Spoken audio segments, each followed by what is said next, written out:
Salut à tous, j'espère que vous allez bien. Aujourd'hui, on se retrouve pour la FAQ des 90 000 abonnés. Donc d'abord, merci à tous, vraiment c'est assez incroyable. Je développerai un petit peu plus tard parce qu'il y a pas mal de questions qui sont liées à ça. Mais clairement, le fait d'avoir une chaîne YouTube et d'avoir pu comme ça avoir eu un certain public, on va dire, ça a pas mal changé ma carrière d'artiste et tout. Donc merci à vous parce que c'est grâce à vous que tout ça c'est possible. Ensuite, comme vous le remarquez, notre ami René Milone n'est pas là. On devait se rencontrer au Canada, mais en fait ça n'a pas été possible parce que le jour où on devait se rencontrer, tout était prévu et tout, et en fait je suis tombé malade. Et en étant malade, rien de grave, hein, j'avais juste la crève, mais en étant malade, c'était vraiment impossible de faire une vidéo YouTube. Donc je suis obligé d'attendre, j'étais obligé d'attendre de guérir et de le faire maintenant tout seul du coup. Donc là je suis retourné en France, je suis revenu en France hier, donc je suis un peu claqué avec le décalage horaire et la nuit blanche de l'avion. Donc si je bafouille un peu ou si j'ai l'air un petit peu sur la lune, je suis pas défoncé, même si la weed c'est légal au Canada, moi j'ai arrêté de fumer il y a longtemps. Donc je suis pas défoncé promis, je suis juste fatigué. Bref, blague à part, je vais répondre un petit peu aux questions. Je voulais faire une petite annonce, ça fait quelques temps que je dis que j'avais un truc à vous dire. Vous le savez sans doute, mais en fait j'avais écrit un bouquin aux éditions Mango qui est sorti il y a un petit moment. Et, euh, et en fait, ce livre, c'est donc un livre sur le dessin réaliste, où il y a pas mal de choses sur le dessin réaliste, quoi. Et là, on va sortir un nouveau livre qui va sortir avant la fin d'année, en fait.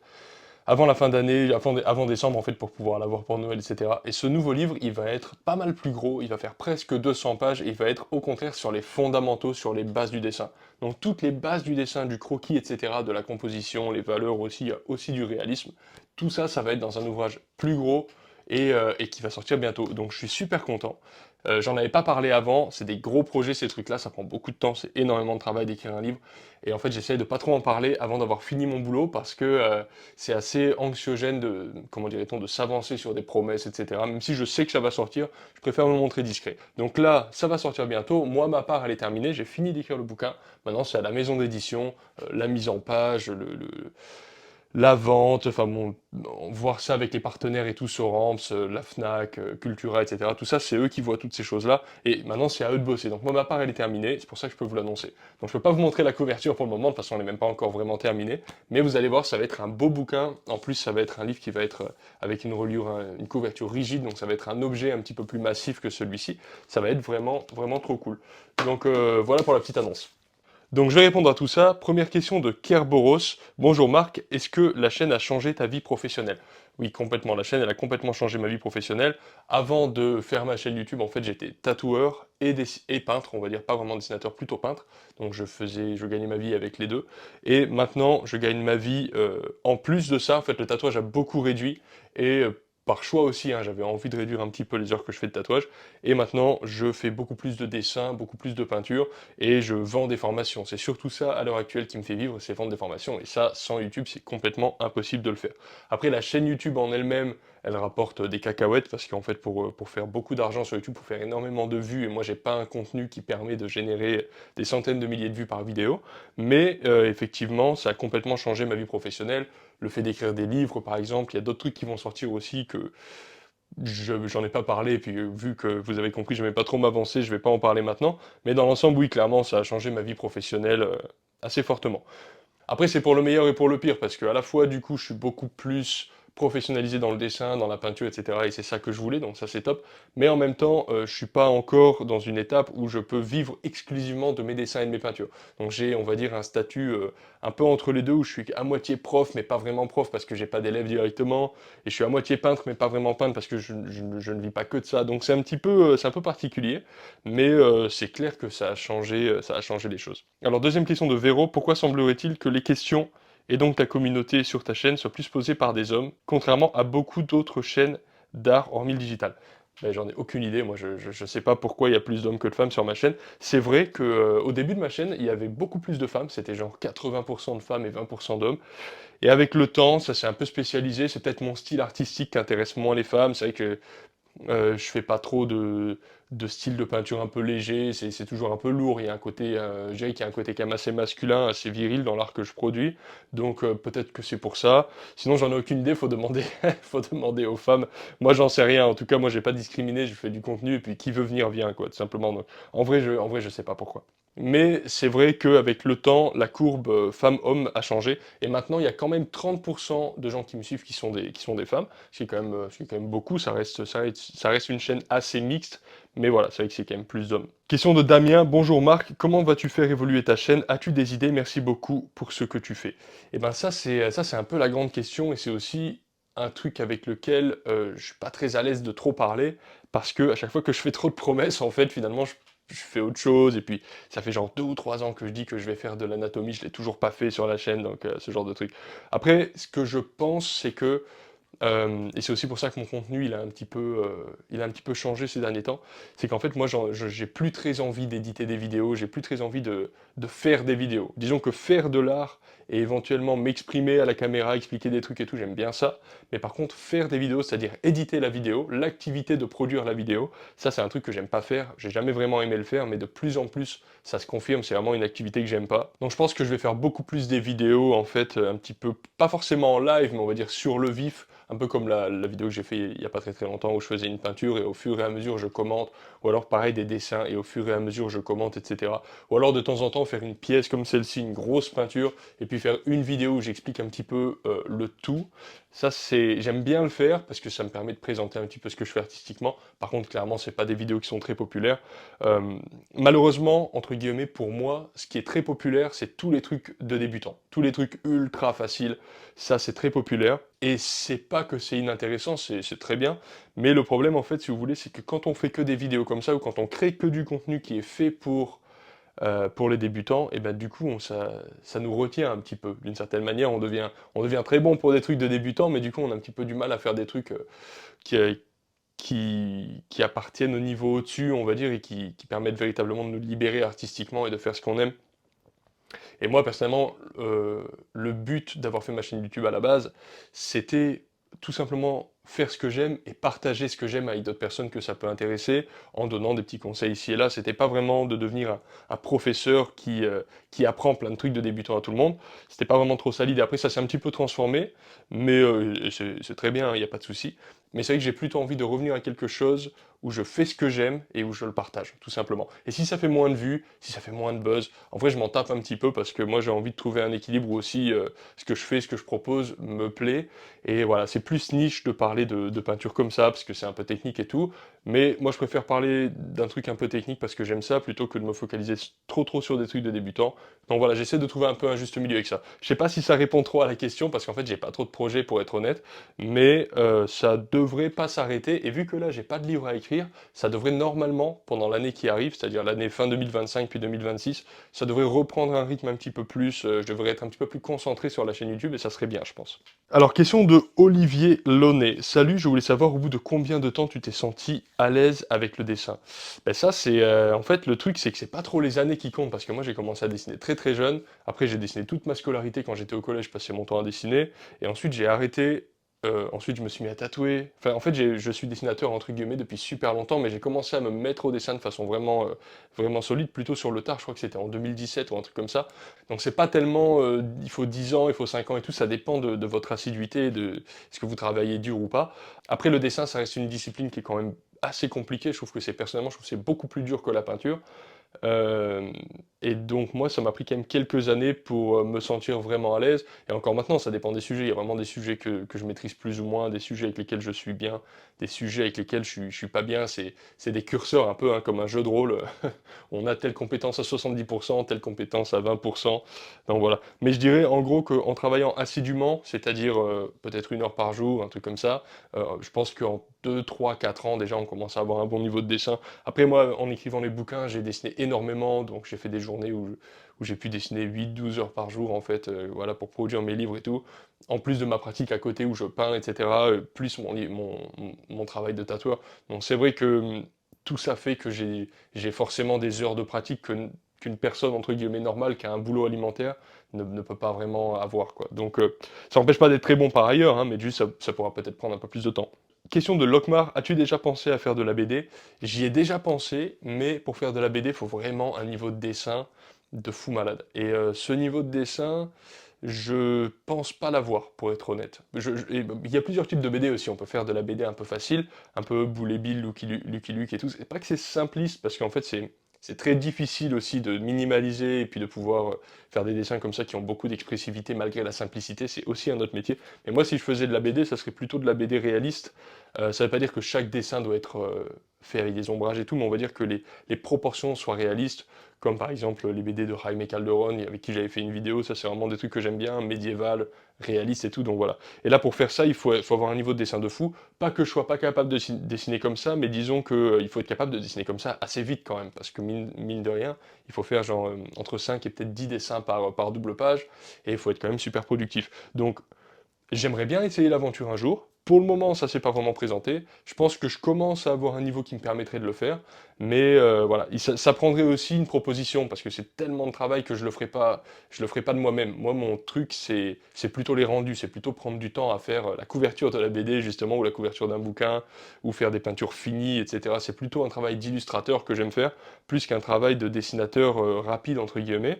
Euh, Après, si j'avais une proposition comme par exemple j'écris des bouquins chez Mango, etc., et qu'on avait une proposition où par exemple je m'allie avec un écrivain, un romancier, et puis qu'on fait une BD ensemble, et que ça part à une maison d'édition, etc., et qu'on avait un truc à faire, franchement moi je suis toujours chaud pour les nouveaux projets, donc si j'avais une proposition commerciale de ce point de vue-là, clairement je sauterais dans l'aventure, et puis tous les petits trucs que je sais pas encore faire, et le manque d'expérience de la BD, parce que j'en ai tout simplement jamais fait, bah, c'est un truc que j'acquérirai certainement sur le tas, et moi j'aime bien faire les choses comme ça. Donc pour le moment c'est pas prévu, mais si l'occasion se présente, et c'est fort possible qu'un jour elle se présente, selon le sujet, ben franchement pourquoi pas, carrément. Ensuite, Hello Marc, pourrais-tu apporter quelques astuces en ce qui concerne la pratique du portrait d'après la réalité, car d'après photo c'est simple, mais dès qu'il faut s'attaquer à un portrait vivant, c'est moins évident, ça bouge et la lumière change. Pour débuter ce genre de pratique, que conseilles-tu? Alors ça, le truc, personnellement, je vais en parler avec mes toutes petites connaissances parce que personnellement, c'est pas un truc que j'ai beaucoup fait. Tout ce qui est dessin sur le vif, etc., c'est évidemment c'est l'idéal, mais en général, il faut avoir accès à ou une école d'art où il y a des gens qui posent, ou alors des gens qui veulent venir poser pour toi, etc. Et ou alors dessiner dans la rue, ça se fait aussi. Moi, je l'ai jamais fait personnellement. J'habite en campagne, j'ai une vie sociale, mais je veux dire, je suis pas constamment entouré par des gens. Je vais pas dans une école d'art, j'ai pas accès à un atelier avec des gens qui viennent, des gens qui posent, etc. Donc moi j'ai quasiment tout le temps fait du dessin. Malheureusement, hein, je sais que c'est un tort, mais j'ai quasiment toujours fait du dessin par, euh, par photo en fait, tout simplement. Après, ce que j'utilise pas mal pour m'entraîner à dessiner, c'est des têtes comme ça, des têtes à facettes. Euh, Ça, c'est super efficace et c'est vrai qu'on a beaucoup plus le sentiment de 3D lorsqu'on voit les choses dans la vraie vie, plutôt que quand on recopie une photo. Et c'est vrai que sur la photo, d'une certaine manière, le dessin, il est déjà à plat, donc ça paraît un petit peu plus simple, mais, euh, mais dans la vraie vie, on va avoir plus ce sentiment de 3D et c'est ça qu'il va falloir chercher. Donc ce qui peut être intéressant, je ne vais pas faire un cours global là-dessus maintenant, évidemment, mais ça peut être de s'intéresser à l'école académique russe.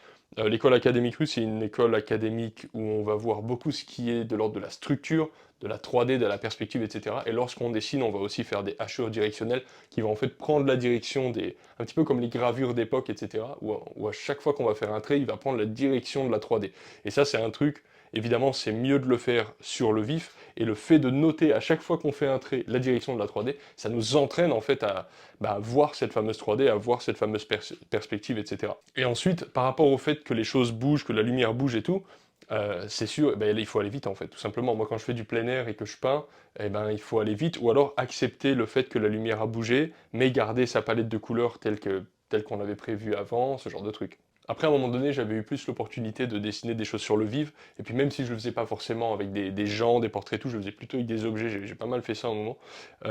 Et en fait, c'est vrai qu'au début, c'est un petit peu déroutant, mais au final, en utilisant notamment ces techniques d'école académique russe que je vous conseille de regarder, au final, ça devient d'une certaine manière plus simple, parce que justement, c'est vrai que du coup, on voit la profondeur peut être un petit peu déroutante, mais justement, du coup, on voit mieux la perspective des objets dans l'espace. En fait, on la comprend intuitivement, alors que sur une photo, parfois, on voit plus des formes abstraites, un petit peu bizarres.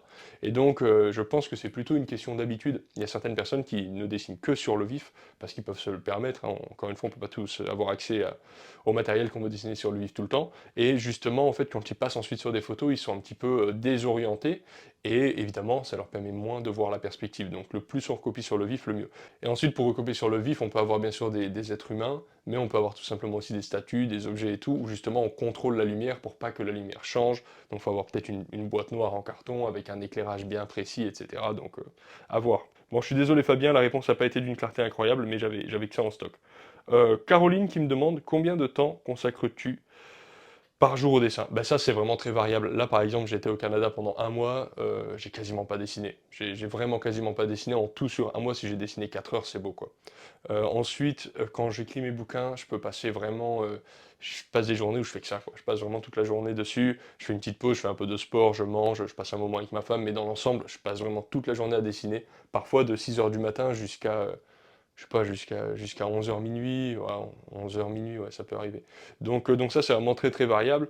Après, clairement, j'aurais tendance à dire qu'il faut minimum passer genre 20 minutes pour être un petit peu échauffé. Au début, le dessin, c'est quand même une activité qui est un petit peu fastidieuse, c'est un peu technique, c'est un peu dur, on n'a pas comme en peinture une satisfaction quasiment instantanée. La peinture, on pose trois couleurs, paf, paf, ça explose de suite, c'est beau, c'est rapide, on fait des grandes tâches, ça prend beaucoup d'espace, c'est hyper satisfaisant. Je trouve personnellement que le dessin, c'est beaucoup plus laborieux. Donc moi personnellement, un petit peu la discipline que je m'impose quand je dessine, déjà parfois je me force, tout simplement, mais au-delà de ça, c'est que je m'oblige un petit peu à dessiner au moins 20 minutes, parce que c'est un peu le temps qu'il me faut pour rentrer dans mon dessin, aussi avoir un mouvement fluide, être un petit peu échauffé, etc. C'est qu'au tout début, on a tendance à avoir des mouvements un petit peu timides, un peu secs, comme un musicien il s'échauffe aussi, c'est normal, il faut s'échauffer un petit peu. Et personnellement, j'ai pas d'exercice d'échauffement, mais ce que je veux dire, c'est que je m'impose d'une certaine manière de dessiner au moins 20 minutes, parce que c'est le temps qu'il me faut pour que j'ai envie de dessiner plus en fait. Et après, une fois que je suis dans ma zone, après je peux dessiner longtemps, et c'est pas rare du tout que je dessine 2, 3, 4 heures par jour, quoi. Seconde question de Uraaraxk. Putain, vous avez des pseudonymes, franchement, c'est une dinguerie à chaque fois. Salut, tu dessines depuis combien de temps? Alors, comme je disais tout à l'heure, j'ai commencé à dessiner tout petit. Je sais pas à quel âge, mais en gros, dès que j'ai commencé à pouvoir tenir un crayon, j'ai commencé à dessiner. Mais j'ai pas appris, j'ai fait un petit peu tout en autodidacte. Enfin, pas un petit peu, j'ai complètement tout fait en autodidacte. Ensuite, je suis allé au collège. Au collège, moi, l'école, c'était vraiment pas mon délire. Donc, j'ai juste dessiné toute ma scolarité, que j'ai raté, hein. D'ailleurs, j'ai complètement raté ma scolarité, mais c'était pas. En vue de ce qui s'est passé par la suite, franchement, j'ai bien fait de dessiner. Et ensuite, assez tôt, je suis devenu tatoueur, donc il y avait toujours cette notion de dessiner, même si dans mon style, moi, je dessine pas trop, c'est plutôt du rendu, etc. Enfin, on s'en fout des détails. Mais ensuite, dans l'idée, j'ai commencé à dessiner sérieusement, je crois en 2017. Et là, en 2017, quand j'ai commencé à dessiner, j'avais pas vraiment de base en fait, je connaissais rien à ce que c'était les fondamentaux artistiques. Bon, je connaissais un peu la perspective, je connaissais deux trois trucs et puis bon, j'avais quand même ma petite carrière de tatoueur et je dessinais depuis longtemps déjà. Mais là, il y a un moment donné où je me suis vraiment concentré et j'ai cherché à professionnaliser, j'ai cherché à rendre beaucoup plus fiable ma pratique du dessin. Et là, j'ai beaucoup pratiqué, donc en fait je sais pas, pendant 2 ans, 2, 3 ans peut-être, je me rappelle pas exactement. Je me levais genre à 5 heures du matin, je dessinais pendant 2 heures, mais je dessinais pas, je griffonnais pas, j'apprenais. J'étais sur des sites, je prenais des cours qui prenaient 25 ans, enfin bon voilà.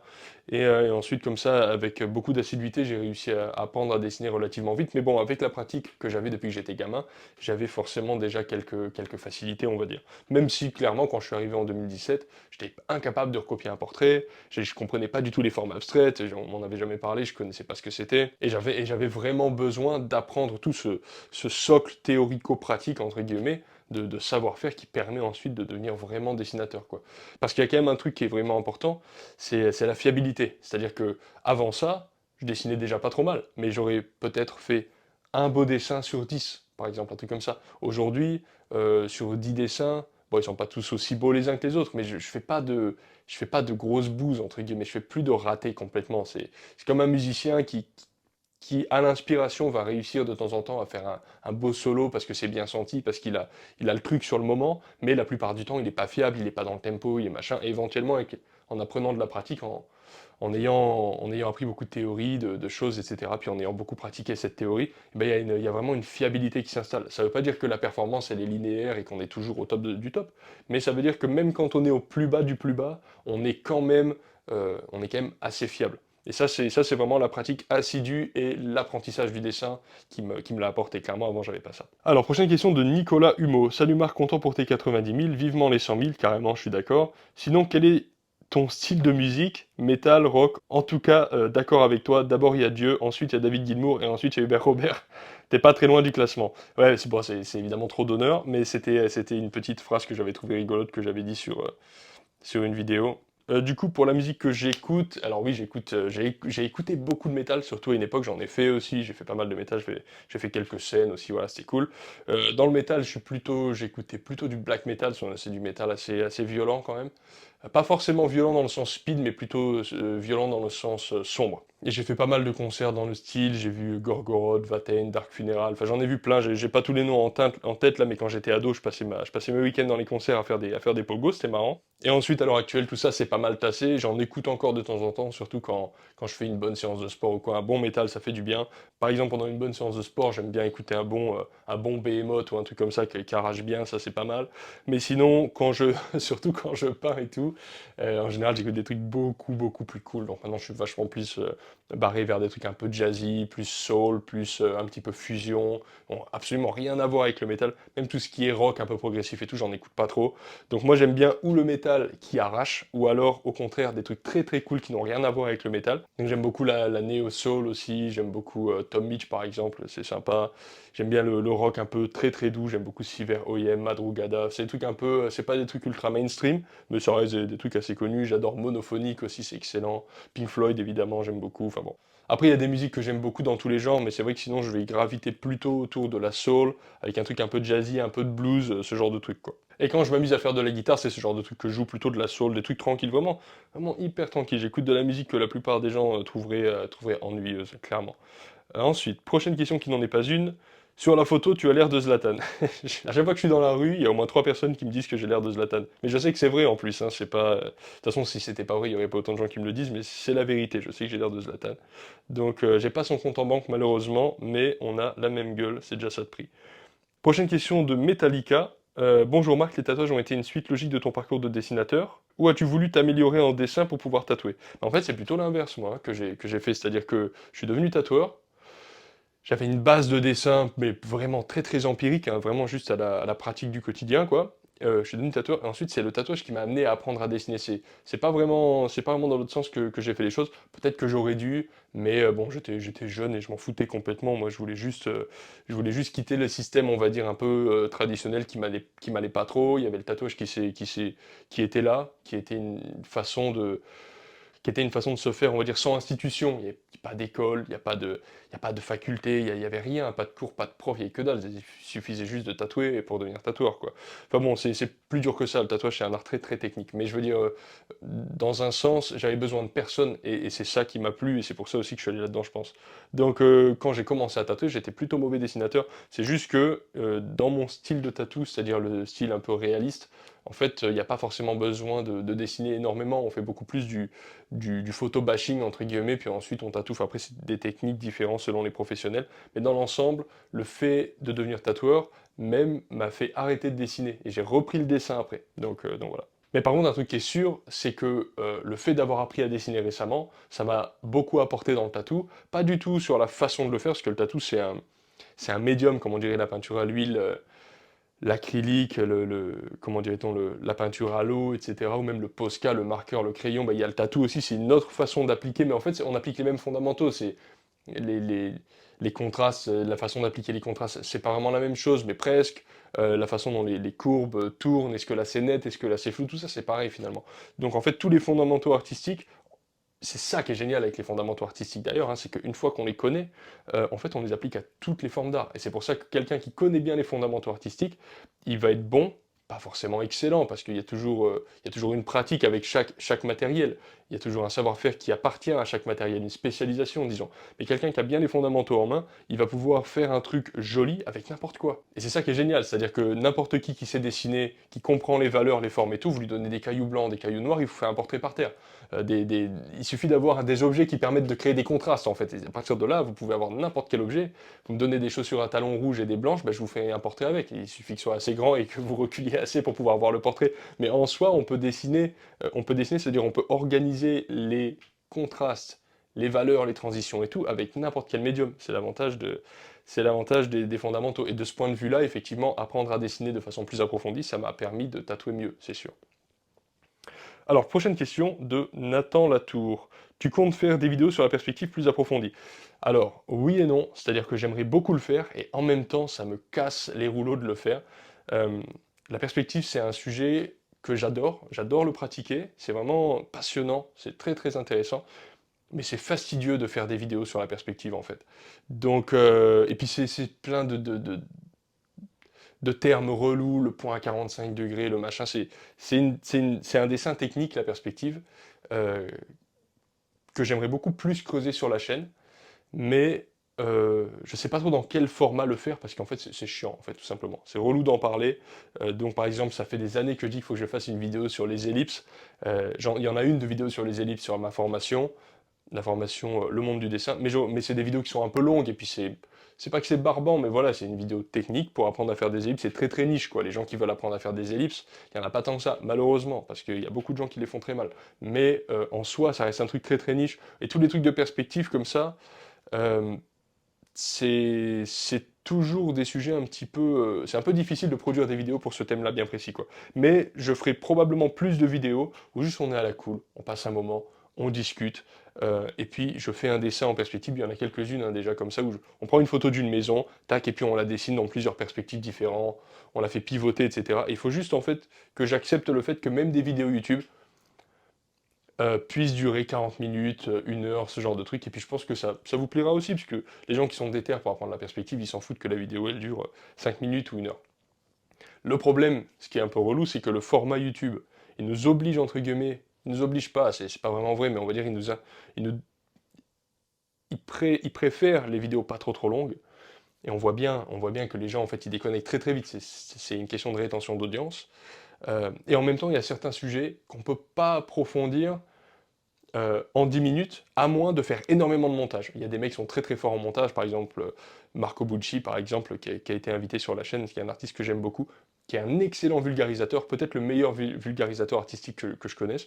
Et ce gars-là, en fait, en l'espace de 10 minutes, il va vous faire avoir des révélations de dingue, parce que c'est un excellent monteur vidéo, il comprend le storytelling, voilà, c'est un mec il passe beaucoup de temps, je pense, sur son ordi à éditer la vidéo, et moi, c'est exactement ça que j'en peux plus de faire, en fait, ça me saoule complètement.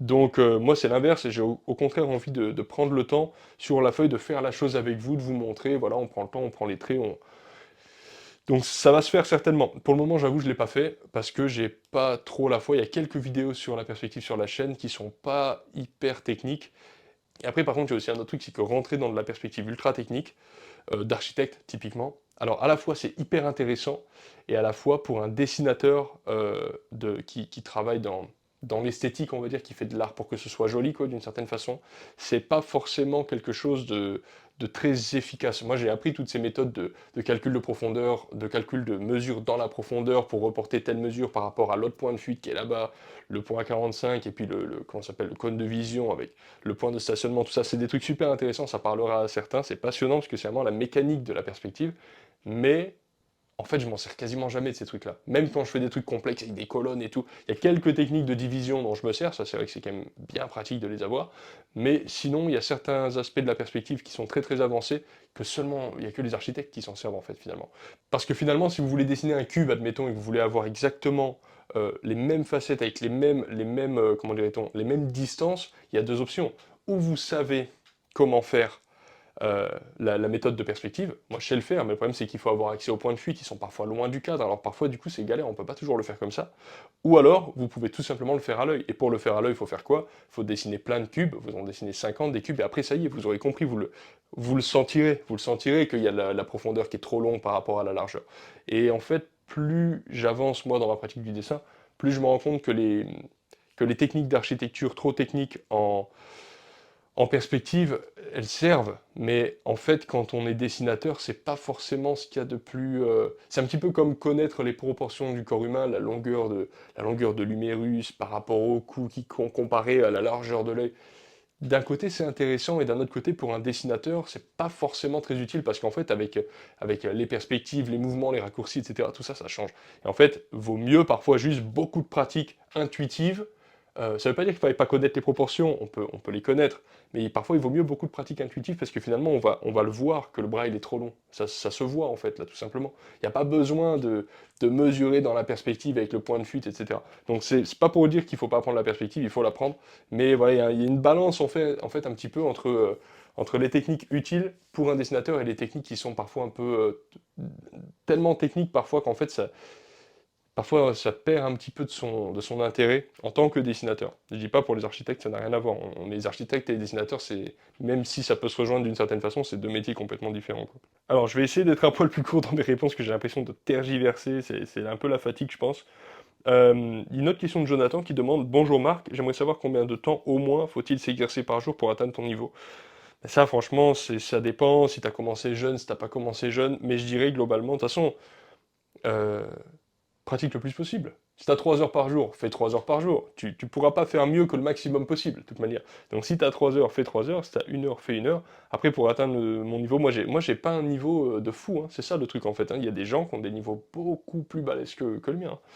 Et le truc, c'est que d'un point de vue extérieur, parfois quand on voit quelqu'un qui est, on va dire, quelques niveaux au-dessus d'une autre, on a l'impression qu'il fait des trucs de zinzin. Mais en fait, pour un peu, Jonathan, je connais pas ton niveau de dessin, mais pour un peu, en un an, à travailler 2 3 heures par jour, je dis travailler, c'est pas griffonner, hein. Travailler, c'est suivre des cours et tout, c'est vraiment travailler.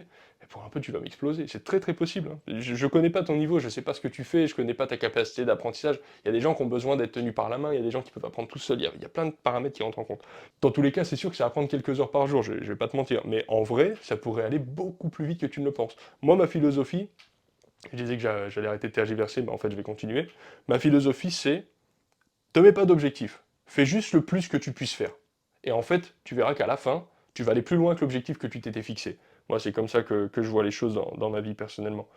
Après, c'est sûr que parfois j'ai des gens qui m'envoient des emails. Il y en a beaucoup d'ailleurs qui m'envoient des emails de retour, de dessin, etc. Je suis désolé, parfois je réponds pas à tout le monde, mais j'essaye de répondre quand même un maximum.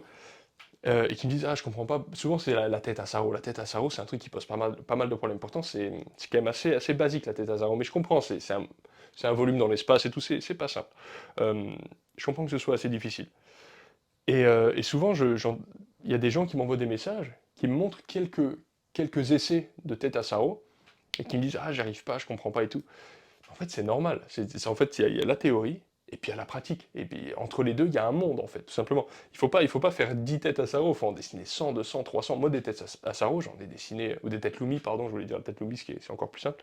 Des têtes Lumi, j'en ai dessiné plein, vraiment. Enfin, en tout, je sais pas, j'en sais rien, mais j'en ai peut-être dessiné 1000, 2000, j'en sais rien, j'en ai dessiné plein. Mais pas en série, j'ai pas passé 3 mois à faire que des têtes Lumi, mais au final, entre toutes mes pratiques de corps humain où je mets quand même la tête, et au final, quelques petites pratiques des échauffements, parfois pour m'échauffer, je fais quelques têtes, tu vois, ce genre de truc. Bon, au final, il y en a vraiment beaucoup, donc il faut pas remplir un cahier de dessin, quoi. Faut remplir plein de cahiers de dessin, mais ça se fait sur le temps. Vous cassez pas la tête, pratiquez fort, apprenez fort au jour le jour, et vous allez voir dans un an, regardez la pile de cahiers que vous avez remplis, et il y a moyen d'avancer quand même super vite.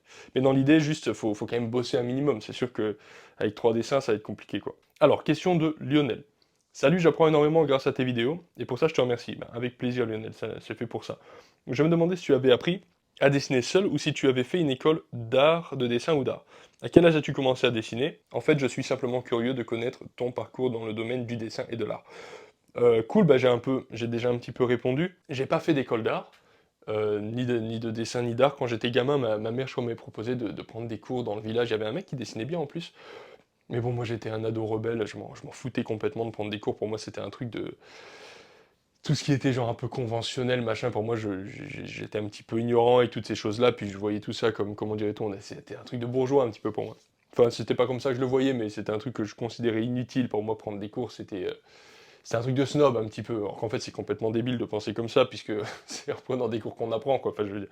En fait, ça paraît logique maintenant que je suis adulte et que mon cerveau il est câblé comme un adulte, je comprends que j'aurais peut-être dû prendre des cours plus tôt, parce que j'aurais pu avoir le niveau que j'ai maintenant, j'aurais pu l'avoir à 25 ans, ou à 20 ans même, alors que j'en ai 34.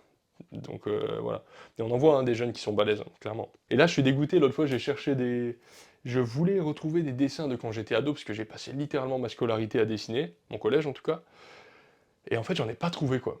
J'en ai pas trouvé. Je voulais vous montrer les dessins que je faisais quand j'avais genre 14 15 ans. Et je vous assure que c'était pas des folies, hein. Il y avait de temps en temps un truc qui était sympa, qui sortait peut-être un peu du lot. Mais on n'était pas sur des dingueries avec des perspectives de fou et tout, hein. C'était quand même des dessins assez enfantins. Pas enfantins dans le style, parce que j'étais barré dans des trucs un peu dark. Mais je veux dire enfantins dans l'exécution, quoi, tout simplement. Donc c'est intéressant de voir la progression, mais malheureusement, j'en ai pas trouvé. Donc voilà, et en fait, pour te dire comment j'ai appris à dessiner, je me suis inscrit sur un site qui s'appelle New Master Academy, qui est un site en anglais. Et c'est une école d'art en ligne, en fait, c'est un site de streaming, comme tu dirais Netflix ou un truc comme ça. Tu payes ton abonnement, c'est pas très cher, hein. En plus, c'est pas très cher. Et tu as accès à plein de cours de dessin. Moi, j'ai commencé par la perspective. Je me suis cogné un cours de perspective, je crois qu'il y en avait pour 110 heures de cours. Ça m'a pris. Je me réveillais à 5 heures du mat. Je faisais mon cours de 2 heures de perspective avant de faire ma vie, quoi, d'aller faire mon sport, d'aller faire mon travail, et puis ensuite le soir je peignais. Voilà. Ensuite, je me suis tapé un gros cours sur le corps humain, pas sur l'anatomie et tout, j'ai fait l'anatomie un peu plus tard, mais un cours sur le dessin du portrait, etc., école académique russe. Puis ensuite, j'ai vu plein de trucs, Aaron Blaise pour les dessins d'animaux, un petit peu cartoon, Glenn Villepou, enfin, c'est des mecs assez connus hein, dans le milieu de l'apprentissage du dessin, c'est des mecs super compétents. Il y a aussi, bon, j'ai oublié son nom, mais un mec qui fait des super beaux dessins, je le mettrai, je l'afficherai à l'écran si je me rappelle de son nom. Enfin, il y en a plein d'autres, mais globalement, c'est un site qui référence plein d'artistes, c'est une plateforme d'apprentissage. Tu payes un abonnement par mois et tu as accès à tout tant que tu veux, c'est absolument génial. Moi, mes formations, elles sont pas faites comme ça parce que c'est pas un abonnement par mois, mais la formation, le monde du dessin, elle est pensée un petit peu comme j'ai vu la façon dont j'ai appris, c'est-à-dire que c'est tout simplement un mec qui est avec son crayon, avec la caméra sur le dessin, et qui t'explique. Voilà. Il n'y a pas de graphique compliqué, il y a pas de montage frénétique, il n'y a pas des lumières qui popent de partout, il n'y a pas de mimes qui popent de partout. C'est vraiment un apprentissage simple en fait, comme si tu étais avec la personne et finalement c'est très efficace parce que la personne qui dessine, au fur et à mesure elle commande tout ce qu'elle fait, toi tu le fais, tout est en temps réel, donc c'est jamais trop rapide, jamais trop lent, c'est juste la vitesse naturelle en fait de la vie et en fait toi ça te permet d'apprendre. Donc moi j'ai recopié, on va dire, cette façon d'apprendre sur mes formations. En fait, donc mes formations, ça, c'est des petites vidéos, enfin plus ou moins petites, quoi, avec une problématique par vidéo. On dessine ensemble, on explique. Et le but, c'est de suivre au fur et à mesure, en fait, l'exécution, vous de le faire, etc. Éventuellement de refaire, vous en avez. Vous avez toujours accès aux vidéos parce que c'est du streaming. Et ensuite, comme ça, on apprend petit à petit. Donc moi, c'est ça, je me suis mis sur ce truc-là, New Master Academy, et j'ai appris quasiment tout là-dessus, quoi. Et ensuite, c'est énormément de pratique. À l'heure actuelle, j'achète plus trop de cours, parce que les cours, c'est assez long, j'achète plutôt des bouquins. J'achète de temps en temps des cours quand même, ça peut m'arriver pour avoir vraiment une fenêtre ouverte dans la vie artistique d'un artiste bien spécifique que j'apprécie, ou alors quelqu'un qui vulgarise très très bien les choses. J'ai acheté quelques cours de Marco Bucci, j'ai acheté quelques cours de Andrew Tischler aussi, il y a longtemps, mais faudrait que je me remette sur Andrew Tischler, il est trop fort ce gars. Voilà, donc au final, c'est comme ça que j'ai appris, c'est du streaming d'apprentissage de l'art, quoi. Et à l'heure actuelle, j'apprends plus par la pratique, parce que tous les fondamentaux, je les connais, enfin la théorie des fondamentaux, je les connais. De temps en temps, j'approfondis un petit sujet, j'ouvre un bouquin, je lis des trucs, hein, j'ai pas mal de bouquins d'art que j'achète assez régulièrement, je les bouquine, voilà, mais au final, mon apprentissage se fait beaucoup par la pratique, parce que maintenant je sais en fait quand je fais une connerie ou pas, quoi. J'ai plus besoin d'être tenu par la main pour apprendre, on va dire, d'une certaine manière. Enfin voilà, en tout cas, j'apprends toujours plein de trucs, c'est top, je continue d'apprendre plein de trucs, et c'est vrai que de ce point de vue-là, la chaîne YouTube m'a permis aussi énormément de progresser, et ça c'est vraiment top. Prochaine question, qui est en fait plus une suggestion, qui est une très très bonne suggestion, et oui, ça fait partie des choses que j'ai envie de faire, retourner sur le paysagisme.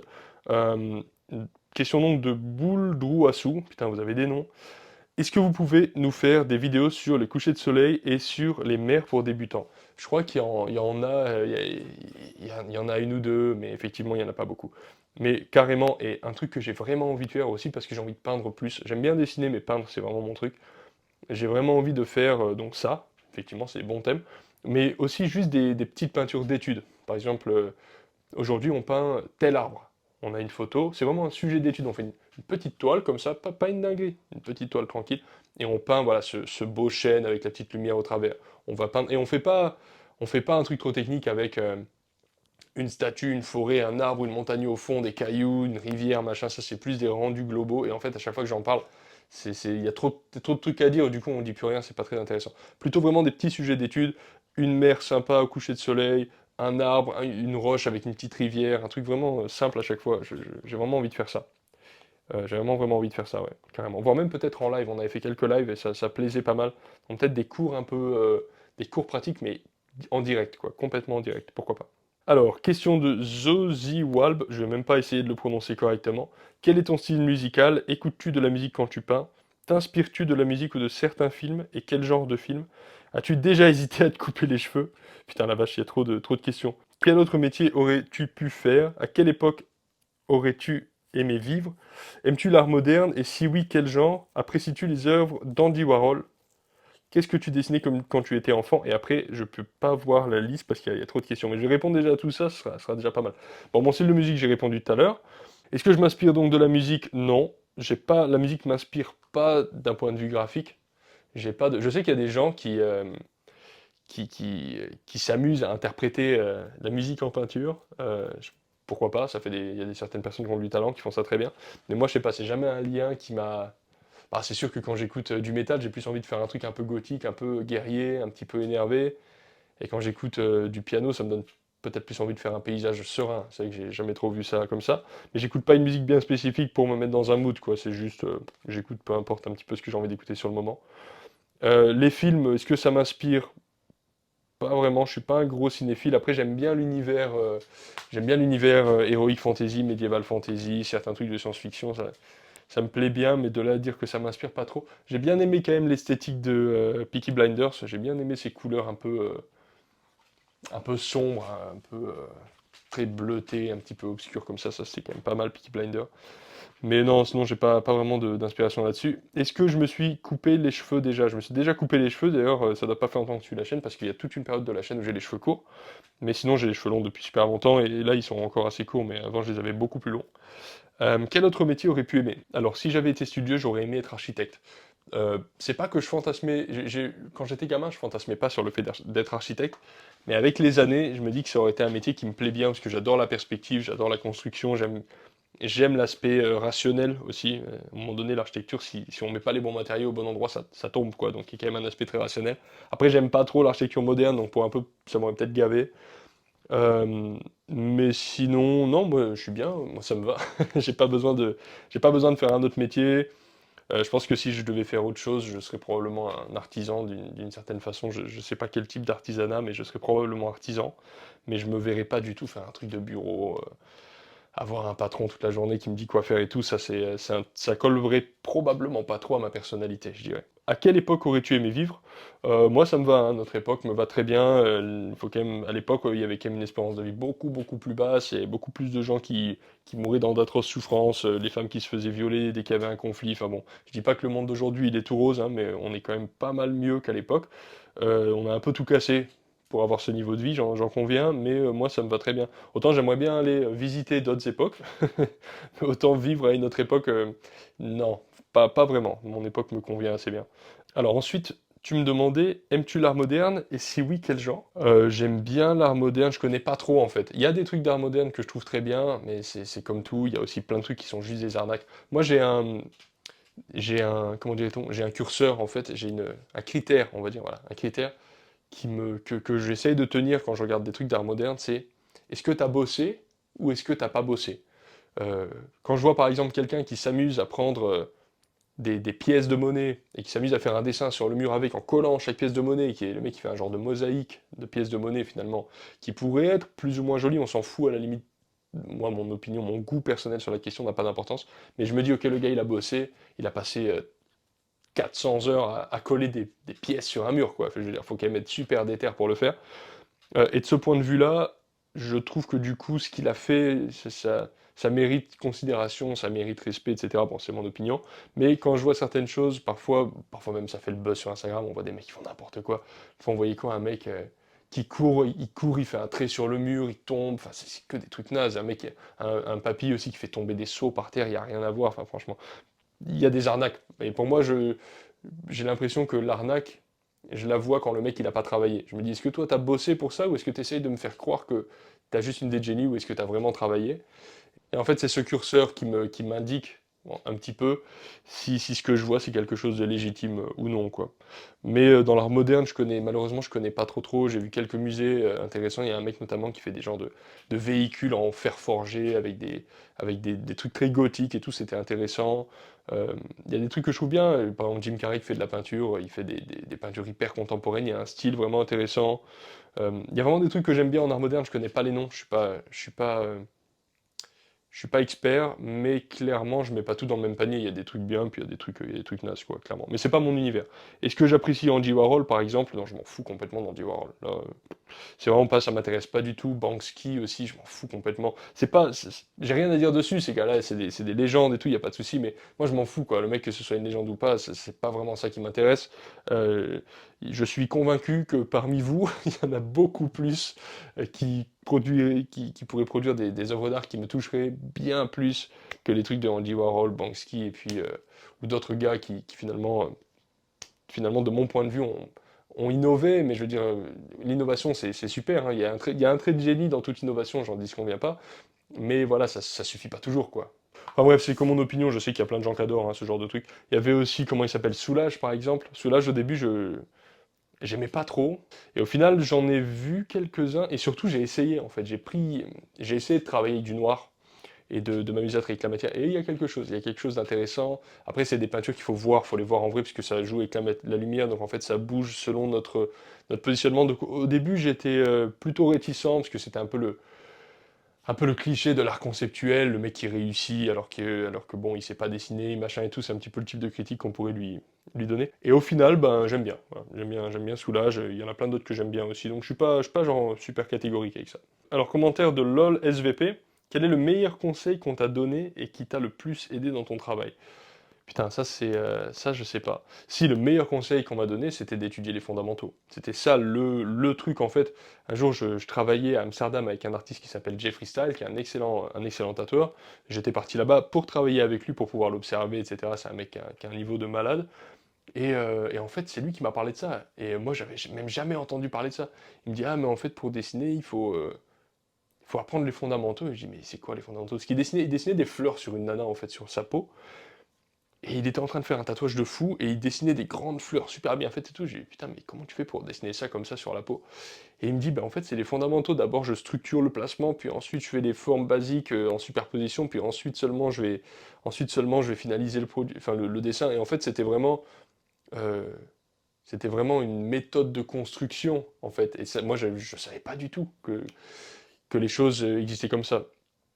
Et ça a fait un déclic. Ça a vraiment fait un déclic, et c'est là que je me suis dit, ok, là, il faut que j'apprenne, parce qu'il y a des trucs, en fait, il y a des trucs, j'en ai pas entendu parler, mais il y a vraiment des choses. Après, vous, si vous êtes sur cette chaîne en train de me regarder raconter ma vie, c'est que vous savez déjà qu'il y a des fondamentaux d'art à apprendre, sinon vous seriez pas là. Mais moi, j'en avais aucune idée dans ce temps-là.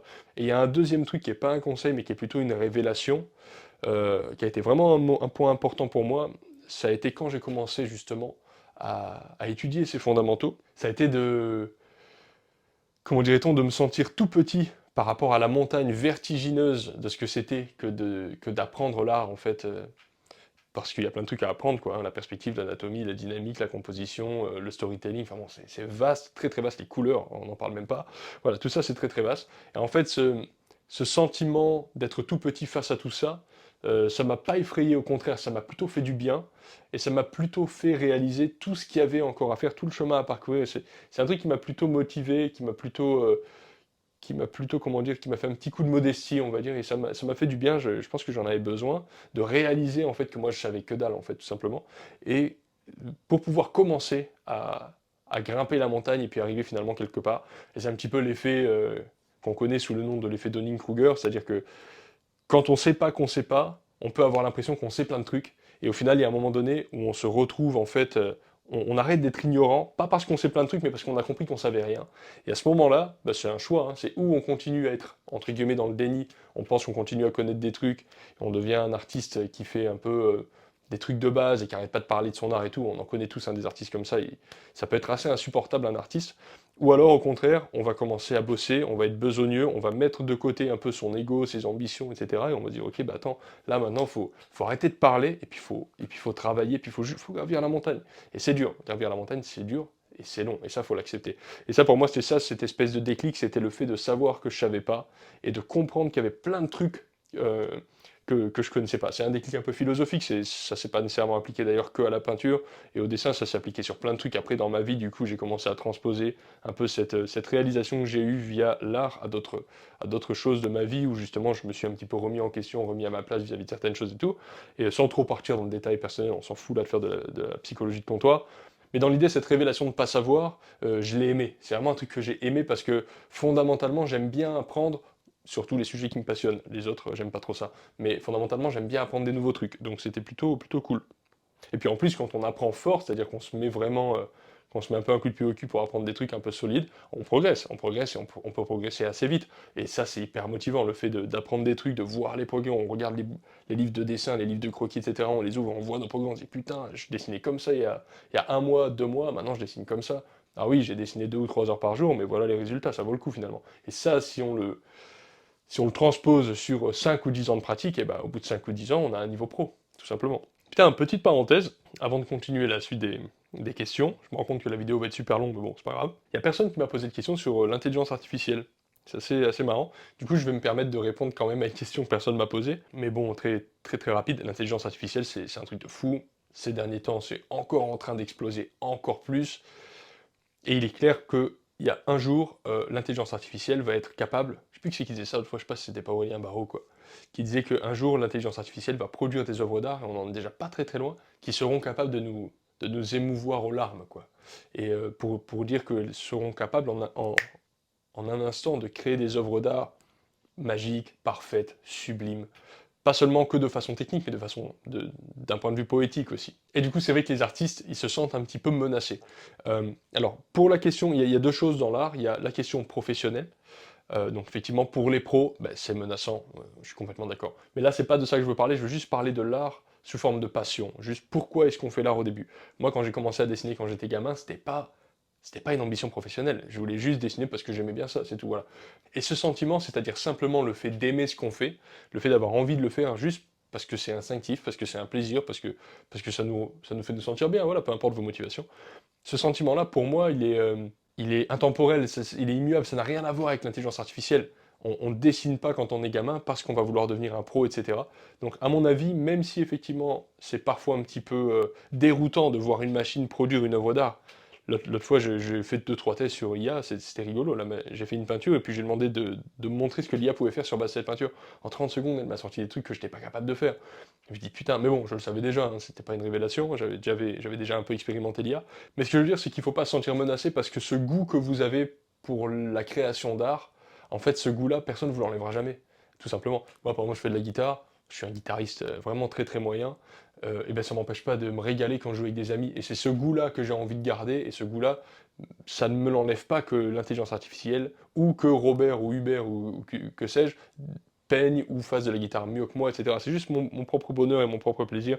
Et en plus de ça, même si l'intelligence artificielle va nous botter le cul, et elle le fait déjà, hein, clairement, bah c'est pas grave, on peut quand même faire des trucs, on peut quand même faire du storytelling, etc. On a encore de la marge d'expression, et puis vous faites ce qui vous ressemble. Un artiste, c'est pas juste une exécution technique et tout, c'est vraiment un truc qui vous ressemble. Donc faut pas trop se sentir menacé par ça, continuez de prendre du plaisir, de faire ce que vous aimez, et vous laissez pas trop matrixer par le fait que l'IA, elle soit plus forte que vous, on s'en fout. Allez dans n'importe quel musée, vous allez voir des peintres qui sont de toute façon plus forts que vous, et si vous allez dans des bons musées, par exemple le musée Amsterdam et tout, vous verrez des peintres, vous atteindrez jamais leur niveau, j'atteindrai jamais leur niveau. C'est voilà, on est dans du niveau classique, historique, c'est les meilleurs peintres du monde de l'histoire, il n'y a rien à faire, vous êtes foutus, donc il n'y a pas besoin d'un ordinateur pour faire mieux que nous, il y en a déjà plein les musées des super peintres, donc faut pas trop se sentir menacé par ça. Enfin, c'est mon opinion sur la question, de toute façon, bah, cette FAQ, c'est que des trucs d'opinion, c'est juste que je pense, pensez bien comme vous avez envie. Il y a Cindy qui me demande, salut Marc, vis-tu pleinement de ton art? Quelles sont tes autres passions? Si tu en as en dehors de la musique, le dessin et le tatou. Alors il y a plusieurs questions, je vais d'abord répondre à ça. Oui, je vis pleinement de mon art, après je vis aussi des formations, beaucoup, et donc bah, je vis de mon art un peu indirectement, parce que finalement, forme de formation, c'est être prof. Donc est-ce qu'un prof de guitare est guitariste? Il l'est, mais il n'est pas sur scène en train de faire de la guitare. Donc pour le moment, je vis pas pleinement de la vente de mes œuvres. J'y travaille et je pense que ça va finir par arriver, mais pour le moment c'est pas le cas. Donc je fais que ça de ma vie, j'ai pas ce qu'on pourrait appeler un métier alimentaire à côté de ça, je ne vis que de dessiner et de faire des peintures, mais c'est pas toujours ça qui me rapporte de l'argent directement. Et du tatou aussi. La deuxième partie de la question, c'était quelles étaient mes autres passions. Alors, première passion, dessin peinture, deuxième passion, musique, clairement, voire même c'est des passions qui sont à égalité. À une époque, je jouais beaucoup plus de musique, et je faisais beaucoup moins de dessin peinture, et à un moment donné, en fait, j'ai vraiment décidé de calmer la musique, parce que je me suis rendu compte tout simplement que j'étais beaucoup moins doué en musique que je ne l'étais en dessin et en peinture, dans le sens où j'ai commencé beaucoup plus tard. Et en fait, c'est ça aussi le truc, hein. Quand on commence un truc, quand on est tout petit, et quand on commence quand on est ado, même si je fais de la guitare depuis que j'ai 14 ans, techniquement ça fait 20 ans que je fais de la guitare, euh, j'ai pas du tout un niveau de malade. Et clairement, je vois bien que quand je vois des gens qui jouent très très très bien, pas forcément très vite et tout, mais je veux dire qui comprennent les modes, qui comprennent comment se déplacer sur une gamme, etc., avec des subtilités de fou, des mélodies incroyables et tout. J'ai l'impression, c'est trop abstrait, j'arrive pas à me voir être capable de faire ça. Après, peut-être que je le saurais si je bossais comme un fou pendant 10 ans, mais j'ai l'impression que c'est inaccessible. Alors que quand je vois les meilleurs peintres, bon alors évidemment les peintres flamands ou la It's River School et tout, c'est vraiment du niveau mondial de fou, j'ai du mal à me projeter aussi, mais quand je vois des très bons peintres, j'ai pas l'impression que ce qu'ils font ce soit inaccessible, j'ai plus l'impression que j'ai encore besoin de 5 ou 10 ans d'expérience et que ça va passer, quoi. Je vais réussir à le faire. Mais ça c'est parce que pour moi c'est beaucoup plus instinctif, je trouve que c'est beaucoup plus facile, il n'y a pas de notion de vélocité en dessin, en peinture, on peut prendre le temps qu'on veut, ça va, on n'a pas besoin d'aller vite, on n'a pas besoin de répéter un mouvement pour le faire. Enfin, c'est autre chose, quoi. C'est une autre pratique. Donc, ça a été vraiment un choix pour moi de mettre la musique derrière le dessin et la peinture. Et pour les passions, moi, je suis un gars qui est vite passionné et vite mordu par plein de trucs. Là, par exemple, il n'y a pas trop longtemps, je me suis inscrit à un stand de tir. Bon, c'était pas trop mon truc au début, et puis j'ai commencé à bien aimer ça, et puis je commence à vouloir y aller souvent, à me renseigner. Moi, je vais lâcher le truc parce qu'en fait, c'est un gouffre à pognon ce truc-là, puis en plus, je m'en fous un peu ultimement d'aller au stand de tir. Mais c'est vrai que très très vite, je me mets dans un truc. J'ai fait un peu de ping-pong très très vite, j'avais envie d'en faire tout le temps. Je suis vite obsédé euh, par les choses que j'entreprends.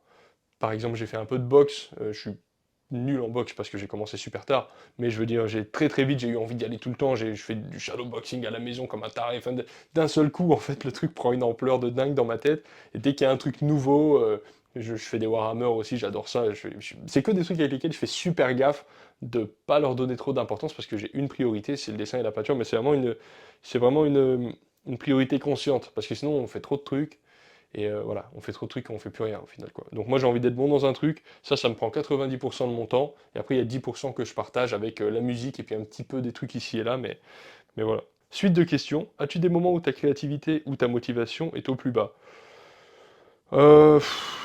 Franchement pas trop, j'avoue, pas trop trop, parce qu'en fait la motivation, on la perd quand on pratique pas, quoi. C'est ça le truc en fait.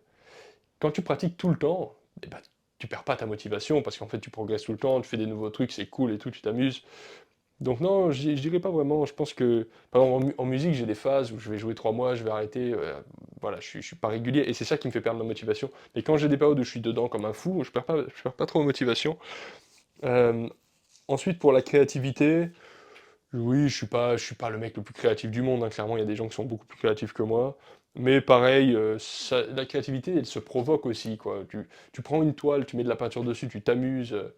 Ben, tu vas voir des trucs, quoi. Après, il y a des gens qui sont plus ou moins, je crois que ça se dit aphasiques, peut-être, je sais plus. Non, c'est peut-être pas ça le terme. Les gens qui sont pas capables d'imaginer des trucs, qui ont ouais, tout simplement la case de l'imagination qui n'existe pas d'une certaine manière. Bon, moi, je suis pas comme ça, j'ai une bonne imagination, j'arrive vite à visualiser des objets qui tournent, je vois plein de trucs dans ma tête.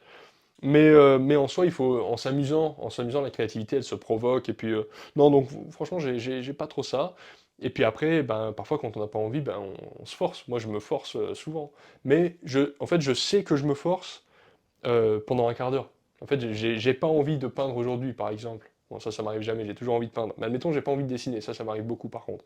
Eh ben, je me force à le faire, mais une fois que tu y es, c'est facile. Une fois que tu es devant ta feuille et que tu as griffonné 10 minutes, en fait, ça y est, tu prends du plaisir, c'est pas compliqué. Donc, faut se forcer au début, mais je me force pas à faire 2 heures, je me force juste à m'asseoir et y aller. C'est comme la salle de sport, ça, c'est dur d'y aller, mais une fois que tu y es, bah, t'as que ça à faire, quoi, hein, donc tu le fais. Est-ce que tu te challenges en dessinant des univers autres que ton style parfois? Bah carrément. Carrément, moi c'est comme ça que j'apprends en fait, hein, c'est que tout ce que je sais faire, je le fais pas. Voilà, simplement. Donc tout, en peinture, oui, parce qu'en peinture, j'essaie d'avoir un style graphique, c'est un peu différent. Mais en dessin, puisque le dessin c'est le socle d'apprentissage du truc, tout ce que je sais faire, bah, je le fais le moins possible parce que je sais déjà le faire. Après, dans les dessins et tout, on entretient ce qu'on connaît. Mais par exemple, récemment, là, je me suis mis un peu au caractère design, j'ai fait pas mal de dessins.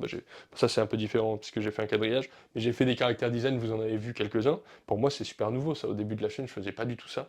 Bon, c'est des dessins un peu galères à faire, hein. C'est pour ça aussi, au début de la chaîne, j'étais clairement pas capable de le faire. Mais maintenant, je me régale à faire ça, c'est un truc de fou. Et avec le temps, je vais probablement commencer à faire des perspectives plus complexes, des caractères design avec un storytelling plus complexe, rajouter mes architectures et tout, faire vraiment des illustrations plus techniques. Et en fait, je complexifie un peu l'univers dans lequel je suis. Après, en relisant ta question, tu parles d'autres univers. Après, il y a des trucs qui m'intéressent moins, par exemple, apprendre à dessiner du manga. Franchement, je m'en fous. Apprendre à dessiner des trucs, genre des robots, des trucs mécaniques et tout, ça m'intéresse moyen. Je préfère vraiment l'univers médiéval, les armures, les tenues d'époque et tout, ça c'est plus mon délire. Donc les voitures, par exemple, il y a plein de bouquins super intéressants sur comment dessiner des voitures, des supercars et tout. C'est super intéressant d'un point de vue de la perspective de la construction. Je pratiquais un peu, mais putain, je m'en tape de dessiner des bagnoles, quoi. Vraiment, c'est un truc qui m'intéresse, mais pas du tout. Il y a aussi des gens qui s'amusent à faire des super portraits d'animaux. J'ai essayé aussi à faire des gros plans sur des têtes avec des poils. Ça me gave aussi de faire des poils pendant 25 heures. Donc après, il y a un moment donné, tu essayes des trucs, puis après tu sais ce que t'aimes, tu sais ce que t'aimes pas quand même. Donc à un moment donné, il faut quand même approfondir ce qu'on aime. Mais dans ce qu'on aime, on peut quand même aller plus loin à chaque fois. Il y a toujours moyen de rajouter une petite couche à la fois de complexité, puis du coup d'intérêt, parce qu'en fait, on rajoute une dimension à chaque fois qu'on rajoute un truc, quoi. Bon, alors je me rends compte, ça fait déjà 1 heure qu'on enregistre, la vidéo va être super longue. C'est pas grave. Question suivante de Jasmine. Bonjour Marc, hors internet, comment as-tu fait pour te faire connaître? As-tu réussi par le biais d'un réseau d'art, comme une galerie par exemple? Sinon, internet a-t-il été un accélérateur pour ta carrière d'artiste? C'est clairement grâce à YouTube que j'ai eu des portes qui se sont ouvertes. Voilà, clairement. Après, bien sûr, YouTube m'a permis aussi de peindre plus, de dessiner plus et tout, parce que du coup, j'avais du contenu à créer. Donc voilà, tout ça, en fait, ça fait un cercle vertueux d'une certaine manière, parce que ça m'incite à pratiquer plus, donc ça me fait faire des meilleurs dessins, des meilleures peintures et tout. Mais clairement, avant YouTube, bah, j'étais tatoueur, je faisais des peintures et tout, mais il n'y avait pas de public, on va dire. Et c'est ça le truc aussi, c'est que si vous voulez, là actuellement, je suis exposé dans une galerie aux États-Unis, c'est Foursquare Gallery, je suis exposé à Collioure aussi, en haut de la rue, ça s'appelle la galerie. Ouais, je vais être exposé à Ottawa bientôt, la galerie n'est pas encore ouverte, mais voilà. Je vais être exposé dans d'autres galeries bientôt, je ne vais pas trop en parler plus, mais il y a des trucs qui vont sortir. Donc maintenant, ça commence à peine à se débloquer au niveau des galeries, mais ça se fait doucement, c'est vraiment progressif. Et en fait, parce que c'est des mondes particuliers, les galeries, j'ai pas tout compris, je vais pas pouvoir vous donner de conseils là-dessus parce que j'ai pas compris. Mais globalement, l'idée, si vous voulez, c'est qu'il y a 5 ans, quand j'ai fait la chaîne YouTube, parce que mine de rien, ça fait déjà 5 ans, et ben justement, moi, j'essayais en fait de rentrer dans des galeries, j'avais envoyé je sais pas combien d'emails au Canada avec des books et tout, et ça marchait pas, ça prenait pas, je comprenais pas. Et en fait, du coup, je me suis dit, bon, ça me saoule de faire la manche, parce que franchement, c'est ça, quand vous rentrez dans des galeries, vous rentrez genre dans 50 galeries, et on vous ferme la porte au nez à chaque fois, à un moment donné, vous avez juste envie d'un truc, c'est tarter le galeriste, hein, clairement. Et donc je me suis dit, ben, on va changer de stratégie, on va faire les choses par soi-même, et l'avantage de YouTube, c'est que ça permet clairement de générer un public, tout simplement, ça permet de générer un public. Après, j'avais pas d'ambition particulière, je veux juste au début, j'ai partagé un petit peu avec les copains, finalement, ça a pris un petit peu, finalement, bon voilà, 5 ans, 90 000 abonnés, c'est pas incroyable, mais c'est pas mal, c'est quand même cool, je suis content.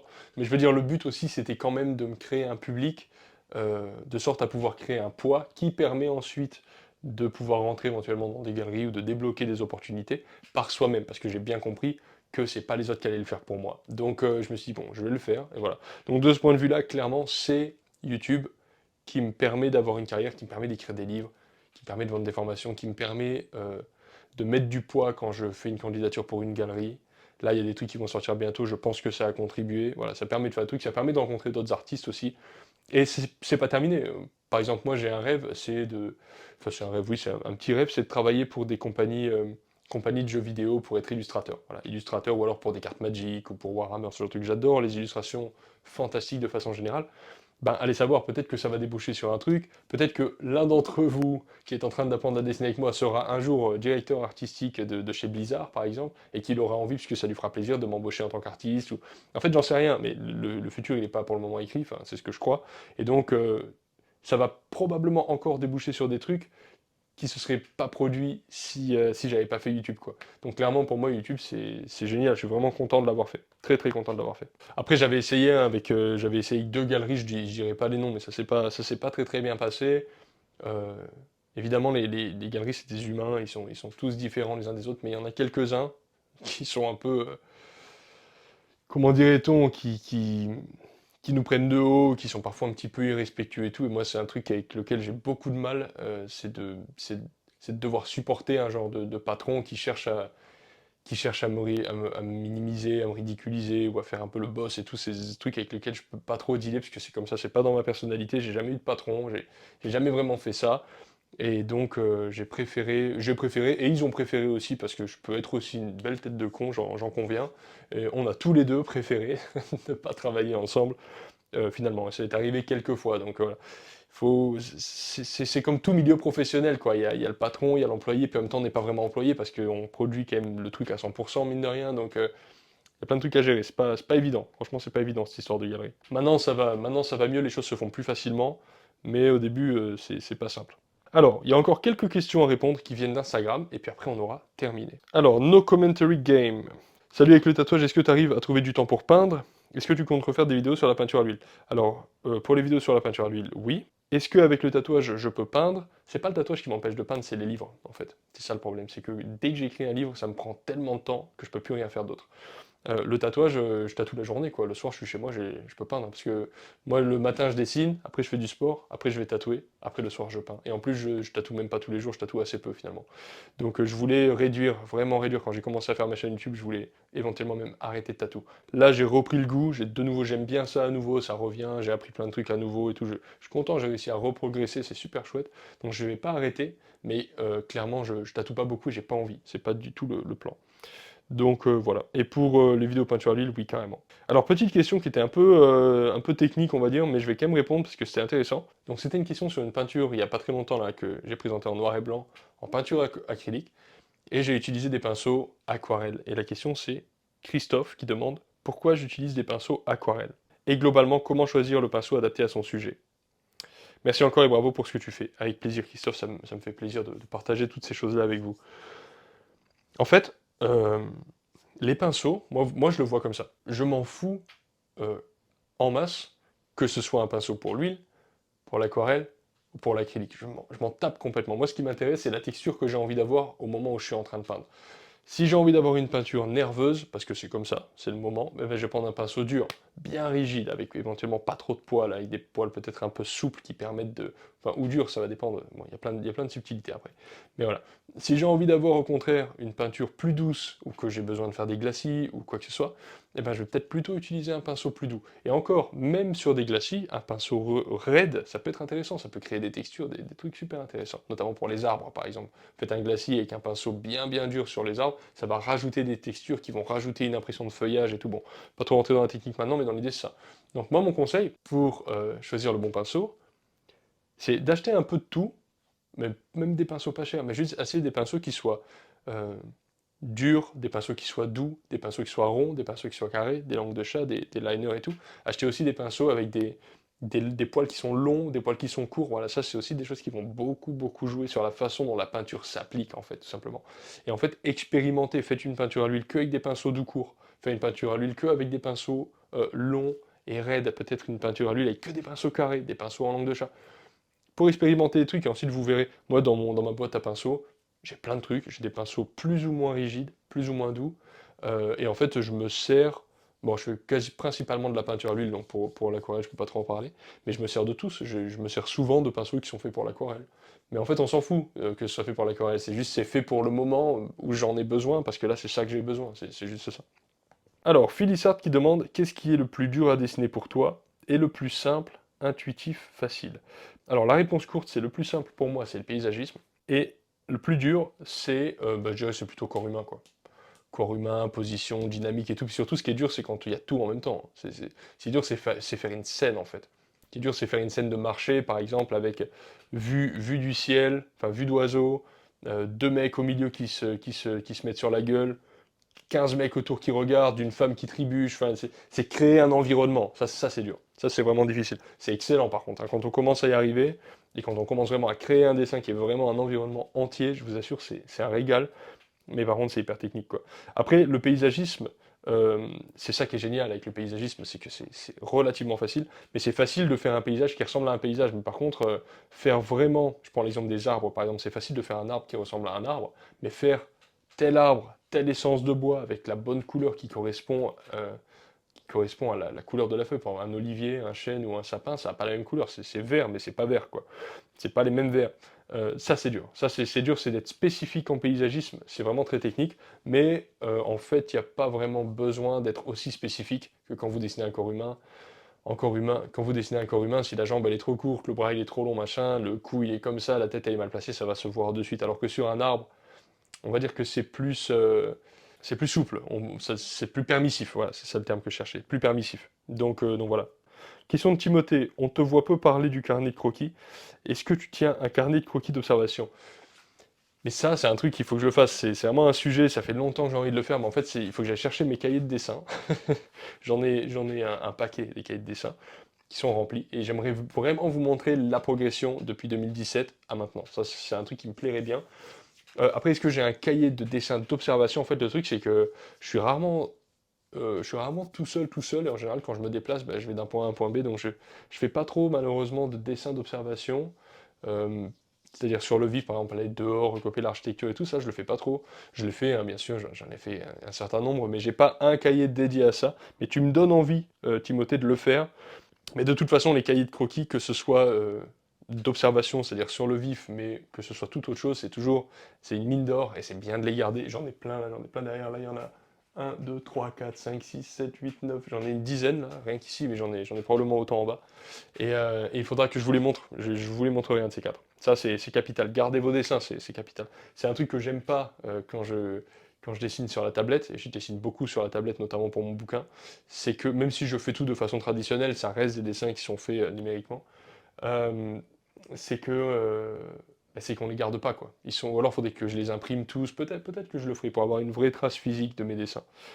Parce que c'est cool de pouvoir ouvrir un cahier de croquis en fait, se dire ok bah ça correspond à telle année, à tel moment, j'ai fait ça. Damien qui me demande bonjour Marc, quels seront les prochains thèmes de vidéos de peinture à l'huile? Ben, je disais plutôt, je pense que ça va être paysagisme, peut-être de la peinture un peu en live, des études, peut-être du concept art, si j'adore le concept art.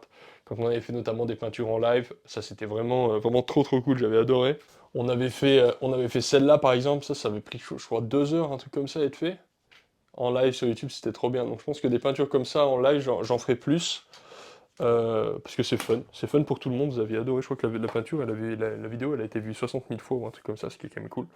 Donc voilà. Marion qui dit juste pour te dire bravo pour les 90 000 abonnés, merci c'est cool, tes vidéos dessins et peintures sont super. Ok bah cool, merci Marion, ça me fait plaisir. Shérif qui demande, quels conseils avez-vous à donner aux jeunes passionnés de la peinture et quels sont les risques du métier? Les risques du métier, franchement, j'ai envie de dire, c'est juste de pas, c'est juste de pas réussir, quoi. Parce que dans les artistes, il y a très peu de professionnels. La plupart des artistes sont des amateurs. Et ça, c'est pas grave. Tu peux être un amateur éclairé et être très très heureux en étant un artiste amateur, hein. C'est pas très grave de pas être un pro. Après, donc ça, je pense, que c'est un peu le seul risque. Bon, puis après, faut pas manger les peintures, hein. Tout ce qui est jaune cadmium, rouge cadmium, c'est toxique. Mais bon, je pense pas que tu parles de ça. De toute façon, c'est évident que tu vas pas faire une salade avec. Et le conseil que j'ai à donner pour les jeunes, entre guillemets, ça me fait bizarre de dire ça. C'est ce fameux déclic de comprendre qu'il y a beaucoup de travail et de bosser, de bosser, de bosser. Et surtout, rappelez-vous que dessiner comme ça, c'est-à-dire juste vous qui dessinez tranquille pour vous détendre, c'est pas bosser ça. Ça, c'est juste dessiner. Ça veut dire que vous allez simplement répéter ce que vous avez déjà fait. On progresse pas juste en faisant de la petite pratique légère comme ça. On progresse en apprenant des trucs, en recopiant, en lisant des livres, en prenant des formations. Ça fait progresser. Donc progresse comme un malade, tu vas arriver plus loin que tu n'aurais pu l'espérer. Et après, une fois que tu as un niveau qui permet d'être, on va dire, repéré, et ben, avec un peu de chance, je te le souhaite, il faut aussi quand même être un petit peu public et tout, être vu, et faire cet effort-là, d'être vu, d'envoyer des démarches, des machins, c'est assez lourd, hein, parce que les portes, elles se ferment assez vite, et ben éventuellement, tu seras repéré, et puis tu auras une opportunité professionnelle. Mais dans un premier temps, il faut juste travailler comme un malade, et puis si t'as, je sais pas quel âge t'as, mais bon, t'as l'air bien jeune, si t'as 20 ans ou 22 ans, ben, si tu dois bosser pendant 10 ans avant qu'il y ait un truc qui se débloque, ben bosse pendant 10 ans. Et puis voilà, faut pas se décourager. Faut le faire par l'amour de l'art avant tout, en fait. C'est ça le bail. Suite de la question, faut-il nécessairement faire une école d'art pour percer dans le domaine? Non, c'est sûr que non. Surtout maintenant avec Internet. Avec Internet, vous êtes blindé de contenu, franchement. Il vaut mieux, mais largement, avoir accès à Internet actuellement que d'avoir accès à une école d'art. Sauf si vous avez accès à quelques écoles d'art d'élite. Il y en a hein, dans le monde des arts d'élite. Des écoles d'art de grande qualité. Mais franchement, il vaut mieux avoir accès à Internet, vous avez accès à tous les meilleurs profs de la planète, quoi. Par exemple, si vous voulez faire de l'animation, il y a Aaron Blaze, qui fait des vidéos d'animation, et avec ce gars-là, en ayant accès à ses vidéos, lui il a une grosse chaîne YouTube, il apprend plein de trucs cool, il a des formations et tout, mais c'est pas juste un gars qui est fort en animation, c'est un des meilleurs gars qui fait de l'animation, qui a bossé pour Walt Disney pendant des années et tout, et qui vous apprend tous ces trucs. Ça a pas de prix, ça a juste pas de prix quoi. Donc Internet pour vous, enfin pour vous, pour moi, pour tout le monde quoi. C'est une mine d'or, mais vous le savez, sinon vous seriez pas là. Allez, dernière question métaphysique, ou presque. Quel est ton objectif en tant qu'artiste? Moi en tant qu'artiste, j'ai juste envie de... En fait j'ai plusieurs objectifs. J'ai un des objectifs, c'est d'être de plus en plus de plus en plus mis dans des galeries, de plus en plus être repéré dans des galeries. Là, pour le moment, je suis dans 2-3 galeries, enfin, dans 2 puis 3 galeries bientôt. Mais ça va se débloquer la cour en 2025-2026, il y en aura d'autres. Et éventuellement, il y a certaines galeries dans lesquelles j'aimerais beaucoup être, notamment. Il y a une très très belle galerie à New York, quelques très belles galeries à New York d'art réaliste. C'est pas évident d'y rentrer, puis le niveau, il est incroyable. Mais voilà, j'aimerais bien pouvoir percer un peu plus dans le monde des galeries pour pouvoir vraiment m'exprimer artistiquement, passer beaucoup plus de temps sur mes peintures. Ça, c'est vraiment un truc que j'ai envie de faire. Parallèlement à ça, et pour tout simplement pouvoir produire les, les plus belles peintures que moi j'imagine. J'ai mon imagination, j'ai mon univers, j'ai mon iconographie, et donc je vois presque, on va dire, ce que moi je considérais comme étant un genre de climax, c'est-à-dire un genre de mélange entre le paysagisme américain, genre Hudson River School, et de l'architecture européenne, un peu à la Hubert Robert. C'est un genre de mélange entre les deux que j'aimerais pouvoir faire, que je fais déjà hein, dans une certaine mesure, mais j'ai envie de prendre cette idée et de l'amener à son paroxysme, en fait. C'est ça le but, c'est d'aller le plus loin possible et de prendre cette idée et de l'amener à son paroxysme, tout comme Albert Berstadt a amené le paysagisme américain à son paroxysme, tout comme on a eu d'autres artistes, là j'ai pas vraiment de nom en tête, mais certains artistes qui ont pris un style et qui en ont montré la plus belle essence, quoi, voilà, qui en ont montré le côté le plus magnifique. Donc moi ça j'aimerais y arriver, ça viendra avec les années et la pratique, je pense que voilà, il faut juste se concentrer, il faut rester concentré, c'est juste ça. Après il y a une autre ambition, ça c'est un peu plus professionnel, c'est que j'aimerais bien un jour travailler pour faire l'expérience. Je sais pas si je le ferai pendant 10 ans, mais j'aimerais bien un jour bosser en tant qu'illustrateur pour une compagnie de jeux. Moi je suis pas un gamer moi-même, je joue pas, mais j'aime bien les illustrations de jeux, ou travailler pour Warhammer, ou travailler pour les gens qu'on fait ça, la Space Marine 2, je sais même plus qui c'est qui a fait ça, j'ai essayé, j'ai trouvé même pas, j'ai même pas plus que ça aimé le jeu, je suis vraiment pas un gamer, mais par contre j'adore ces univers graphiques. Voilà, par contre le problème c'est que illustrateur pour ce genre de compagnie, ça se fait tout avec des ordinateurs, souvent ils utilisent de la 3D, donc il y a des compétences que j'ai pas forcément, mais dans l'idée j'aimerais bien, voilà, j'aimerais bien. Après pour moi ce qui est le plus important, le truc le plus important, c'est de réussir à prendre le fameux mélange dont je vous ai parlé, mon imagination, ma créativité, et de l'amener à son paroxysme. Si j'en vis, tant mieux. Si j'en vis pas, franchement, à la limite, je m'en fous. Si un jour je suis reconnu pour ça, tant mieux. Si je suis pas reconnu pour, tant pis. Mais moi, ça m'empêchera pas de continuer à travailler vers juste ce que j'ai envie de faire, juste ce que j'aime et juste ma vision. Et je pense que c'est vraiment ça, c'est en focalisant mon attention sur juste ce que j'ai envie de faire parce que j'aime ça, que éventuellement ce sera plus remarqué par certaines galeries, etc. Donc pour moi, c'est vraiment la priorité, c'est le développement artistique pur qui compte, bien avant le succès commercial du truc et tout. S'il y en a, ben, on va pas cracher dans la soupe, ce sera tant mieux. Et puis je vais essayer, hein, je vais essayer d'être un peu commerçant, on va dire, dans mon approche. Et puis au final, peu importe si la réussite, on va dire, professionnelle de ces peintures-là, elle est, euh, elle est incroyable ou pas. Parce que je préfère tous les jours faire ce que j'aime, même si professionnellement c'est pas un énorme succès, plutôt que de faire des trucs que j'aime pas, des trucs qui sont des arnaques et tout, juste parce que ça marche. Ça, c'est pas du tout ma philosophie. Bon ben voilà, on a fini, ça fait une longue vidéo. Merci merci aux derniers courageux qui sont encore là. Vous pouvez commenter, qu'est-ce que vous pourriez commenter? Vous pourriez commenter force, voilà, force, ça c'est un mot intéressant. Force si vous êtes encore là, et puis je vous dis à la prochaine, merci beaucoup.